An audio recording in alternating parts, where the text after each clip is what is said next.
pushing it. These go by really fast. All right, we're live. Hey, everybody, it's Dale Jr. for the Dale Jr. Download. Hey, thank you for supporting our show all season. This might be our last podcast. I don't know. I've talked to Mike into of having the year. a He few, means no, not ever. I've talked Mike into doing more than we had planned this year. So maybe we can get something out in December. Yeah, I'm down with that. Yeah. So this is the Ask Junior part of the show. You guys tuned in to hear us answer a few questions. Darrell Waltrip has been our guest. He was in here for a couple hours. Awesome stuff. It's going to be a 2-part podcast. So you're going to get part 1 sometime tonight. Part 2 comes out next week. But also, remember to watch the TV show version. That's this Wednesday, right, at 5 p.m. 7 p.m. 7 p.m. Man. Keeps changing, keeps jumping around. Right before the awards show. There's an awards show. So right before that. What awards show? NASCAR. Oh, NASCAR awards show. Yep. It's the pre-show right before their show. That's cool. Huh. Where are they having that? Zoom. Virtually? Yeah, somebody's living room. That's unfortunate. Nashville was fun last year. Can't wait till we can get back there. All right, so you guys got the questions. I hope they're good questions. Let's go.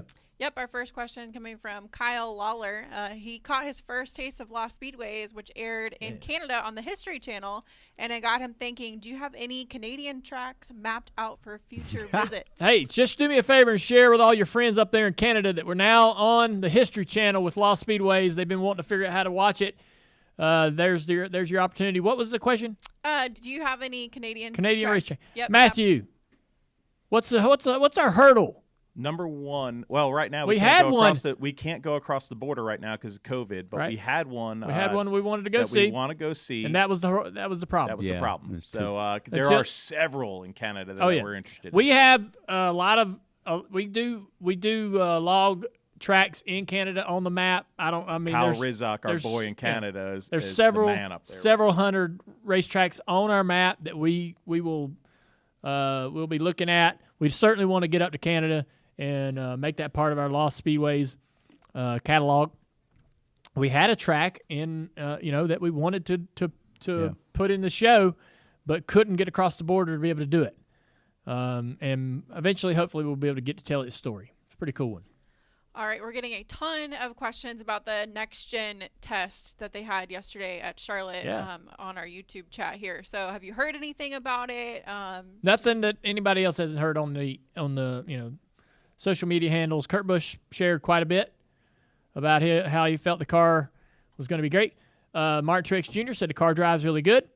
I think that would make a lot of sense to me. Its component, suspension, and all the things that it has should make it drive better than what they got currently. I think Kurt Busch said they got to about 3 seconds faster than what they were running there in the other car this year.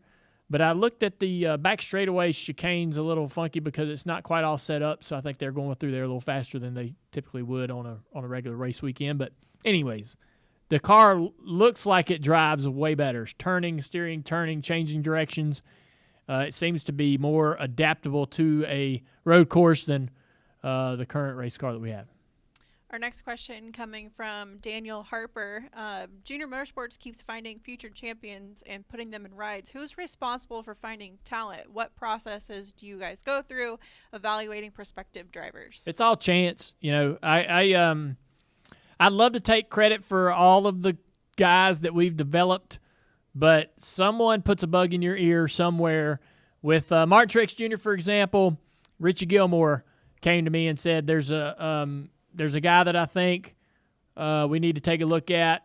His dad was a racer up north, and I think this kid might have it, so keep an eye on him. You're going to be at a race. He's talking to me. He's like, you're going to be at a racetrack where he's racing in the support series, so pay attention to him. See what you think. And we ended up, putting a lot of effort into Truex and getting him going at DEI.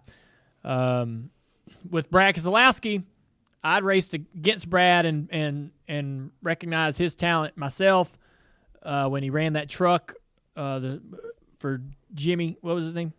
The 2 truck. Jimmy Smith. Yeah, I'm sorry I wasn't paying attention because DW and Robert G are right outside the window. That's hard to. Yeah, I know. So with Keselowski, you know, he drives that truck, and I called Kelly right after that. I said, look, we're looking for a driver. This is the guy. We got to hire him. Somebody else is going to be calling him in the next couple of days. Let's not lose this opportunity. So he struck as fast as we could. Brad didn't realize that we wanted him as bad as we did, or he could have played a little hardball with us. But, you know, it's all different. Every situation and scenario is different. But it's fun. It's fun to bring in young guys and try to develop them. And sometimes they work out, and sometimes they don't. Sometimes they just don't work out.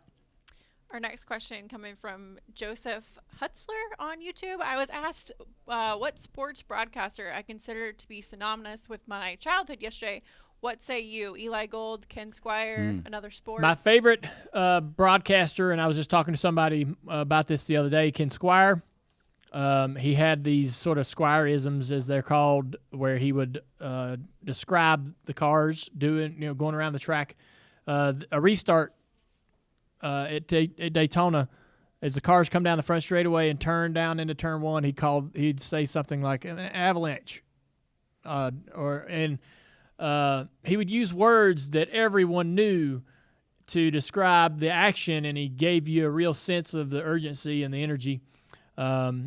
He talked about he talked about cars as if it was a land rush to win the race, and you can, your imagination thinks about a land rush, and he would talk about cars covering a city block in a second, and if you're living in a city and you don't know nothing about NASCAR and you're tuning into the Daytona 500 for the first time, you would think about a car covering a city block in less than a second would be really fast, right?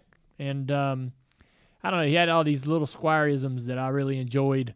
When a car blew a motor, he'd say he hand grenaded an engine, or that the engine's tortured, or the engine has expired, or it's gone up in smoke. He just had all these little fun ways to sort of, make you feel it. Nowadays, I don't know that we put enough emphasis on some of those things to really help people understand the urgency of what's happening on the racetrack. So, Squire's the man. Barney Hall, just perfect. He was perfect. Fantastic. For radio. Yeah. You can go listen to all that stuff on YouTube or anywhere to get a little bit of understanding of what I'm talking about. Barney Hall's voice was just velvet. It was perfect. You ain't kidding. Yeah. Our next question coming from Jared Lyons. With Rockingham being added to the 2021 Cars Tour schedule for next year, do you think Rockingham has the potential to make its way back on the NASCAR schedule? They're going to need to repave the racetrack. I think the surface itself is far too gone. I don't even know why they're running a Cars Tour race there with as bad as Turn 1 is. It's busted up really bad. But, they're just trying. I appreciate the effort. I appreciate sort of the idea to keeping that racetrack relevant. It's really important. If it ever does make it back onto the truck, the Xfinity, or the Cup schedule, if it ever does, it'll be because of these little races like this Cars Tour race and the effort that goes into trying to have this race. It'll be a monumental effort just to have that Cars Tour race there. It really will. So the people that are going to put that together, it'll be a lot of work. So credit to them, but I was a little surprised to see it actually on that schedule. To be quite honest with you. Corey is watching on YouTube. When can we expect Bristol Dirt on iRacing? You had any insight on that? I'm sure it's a matter of time. I mean, pretty simple to sort of turn one of them racetracks into dirt, but haven't heard anything. I'm not that excited about that right. In the real world, so it's not top of mind in the iRacing world. We're working on a few other projects with them though, and but yeah, I mean, it would be nothing for them to flip that switch, make a dirt Bristol. All right, one more question from Amanda. When will there be a DJD DBC show together? That's not up to me. So a door bumper clear, Dale Jr. download, podcast together, I think it'd be a lot of fun. And I've always wanted to do it. It really comes down to just this guy right here, Mike Davis. Put it all on you Mike. laugh, but I mean, honestly, Mike, the whole podcast thing is Mike's vision. It's his baby, and he keeps them separate for whatever reason. And he's created, what you see with the Dale Jr. download is his creation. Same thing with Door Bumper Clear. He's not chosen to mix them together for whatever reason just yet. But, I'll answer that. I've kind of tried to encourage him to maybe have us a year-end sort of get together. Be fun. I love the idea. We got to wait till when we're kind of clear out of this pandemic before we actually start cramming everybody into this table. Yeah, for sure. And that's ultimately the thing, because it creates a little bit of more logistical issues, camera-wise and stuff. We just got to get through the pandemic, and then we'll cram as many podcasts together as you want. Absolutely. All right, guys, that's it. Well, we talk about it all the time. This is this part of the show is a little bit too fast and ends too quickly. I enjoy it because I feel like we're having a giant conversation with a lot more people than just the ones that are in this room. Again, you're going to enjoy DW and the stories that he tells. We got way into the weeds and a lot of stuff, and he was probably more open than anybody has ever been about his creativity and the innovation in some of the cars, cheating or whatever you want to call it. He was an open book, so it was fun because some of the rumors that I'd heard, he said, yeah, that's what we did, and it was a lot of fun to hear it, because I really that's a fun conversation for me to understand how guys trick the rule book, but just a great interview and. Yeah, so I'm anxious for everybody to hear. I think you're going to love it. So thanks for tuning in, and I don't know when we'll see you again, but I hope it's soon. Keep your ear to the ground. Follow Dirty Mo Media, Twitter, and we'll let you know if we sneak something out before the end of the year.